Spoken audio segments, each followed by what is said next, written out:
Here we have assignment number 18, practice problem. Laughter is often called the best medicine, since studies have shown that laughter can reduce muscle tension and increase oxygenation in the blood. Researchers investigated the physiological changes that accompany laughter.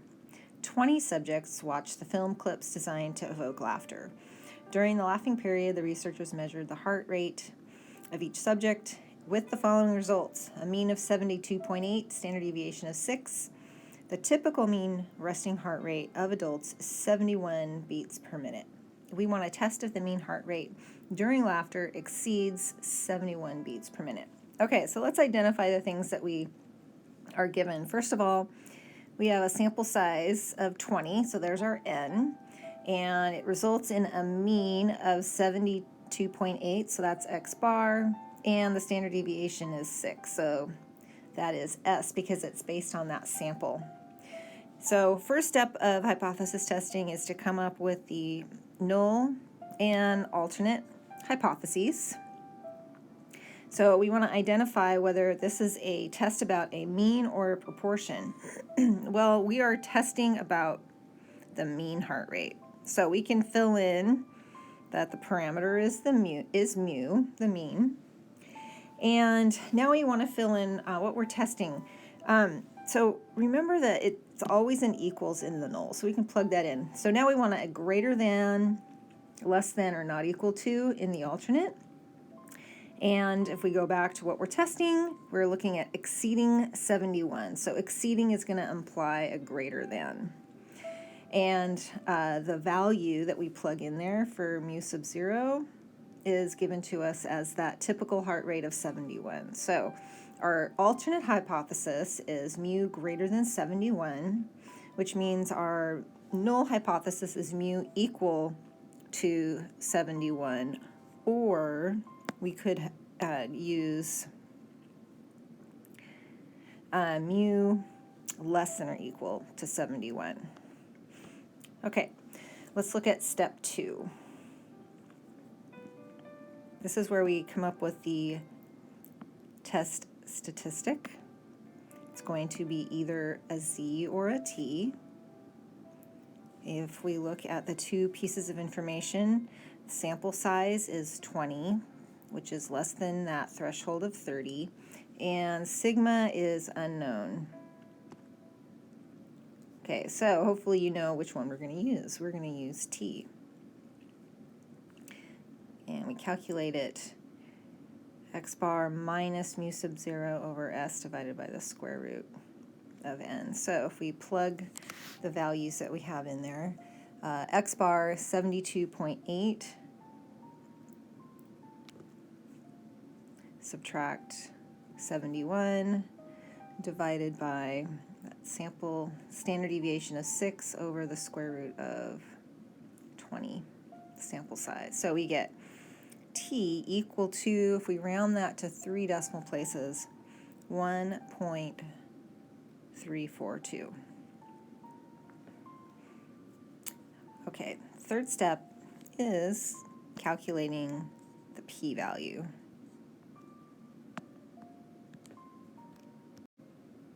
Okay, so reminder of what the p-value is. We are going to find the area in the tail that corresponds to our test statistic. Our test statistic is 1.342. So if we put that on our t distribution, it's about right there. And then the p-value is going to be this shaded area right in here.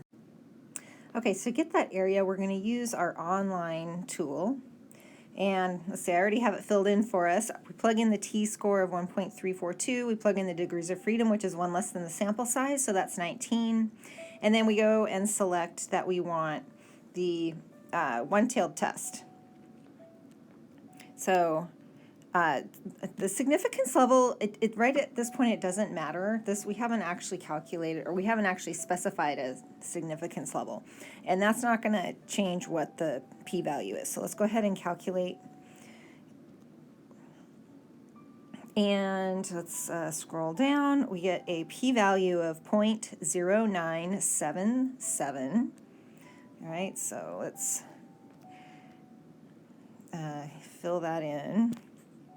So p-value is 0.0977. All right, so again, that is this area,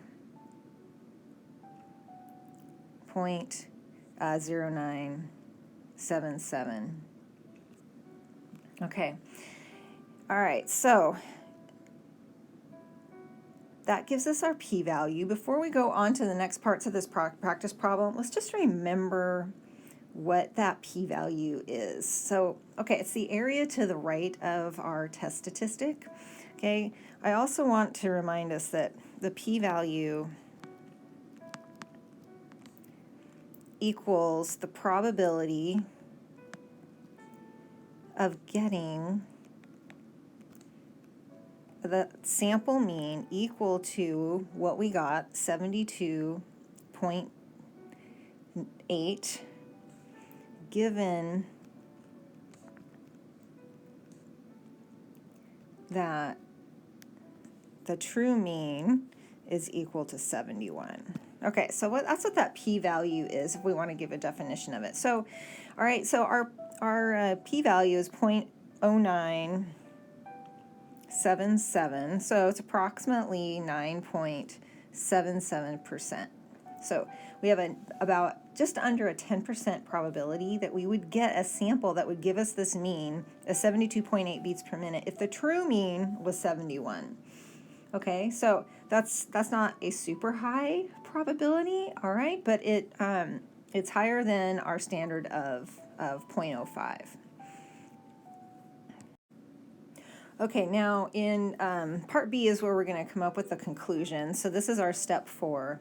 So we want to circle which one of these is appropriate given that our p-value is 0.0977. Okay, so we know that we reject the null if our p-value is greater than a significance level.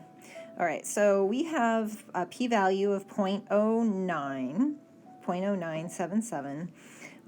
Well, that is less than 0.1, but it is greater than 0.05, and it's greater than 0.01. So that's going to tell us that we will reject if alpha is 0.1, and we are going to not reject. I'm just going to put NR or DNR for do not reject for 0.05 and 0.01. Here, let me fix that. Instead of 0.00, we want 0.01. Okay, and now let's get it in the right color. There we go. So we are going to reject at 0.01 and not reject at 0.05 and 0.01. So that is actually number 2 here. So that would be the appropriate conclusion. So let's look at part C. If the significance level is fixed at 0.05, which of the following is the best interpretation of that conclusion? Okay, so at 0.05, we're not rejecting. Okay, so we're going to not reject the null. And remember, the null is that the mean is equal to 71. Okay, so if so we're going to not reject that. We're going to say that we're going to accept it. We have no reason to think that laughter mean heart rate exceeds 71. There's a probability of 0.05 that heart rate during laughter exceeds 71. We have reason to believe that laughter mean heart rate exceeds 71. But we're not rejecting the null. The null says it's equal to 71, so we have no reason to think that laughter mean heart rate exceeds 71. Now, let's look at type 1 and type 2 errors. Okay, so let's just do a little bit reminder, review and refresher of what the type 1 and type 2 errors are. Okay, so type 1 is the error of rejecting a true null. And type 2, that is the error of not rejecting a false null. Okay, so they both have to do with the null hypothesis.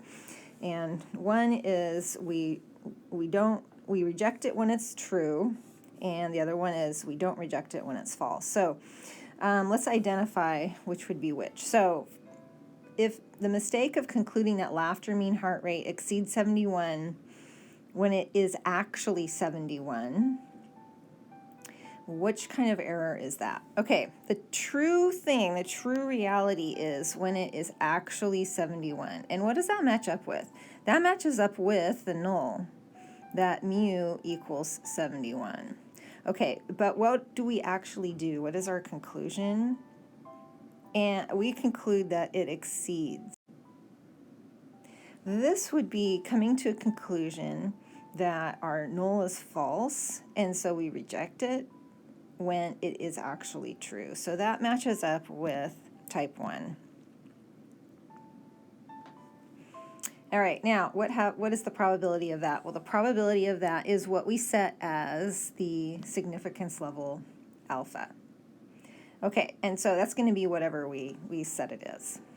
All right, now the next one, we're going to be able to assume that it's the type 2 error, but let's just, pick it apart because that will help us answer other questions. So the mistake of concluding that the laughter mean heart rate is 71. So we're concluding that it is 71. We're basically concluding that the null is true, when in fact, when reality is that it is not 71. So here we have not rejected a null that is actually false. So that matches up with type 2. And that has a probability of beta. Now, we are not going to actually ever calculate beta because it takes different assumptions of what the null value is. And we just want to know that we want both of these values, beta and alpha, the probability of getting these errors to be as small as possible. So the one thing that we have a control to minimize both of those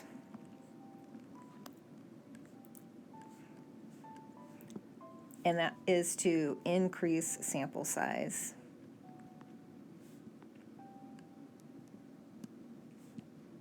The other thing to know is that if we have a larger alpha probability, that's going to lead to a smaller beta, and vice versa. If we lower alpha, that's going to lead to a higher beta.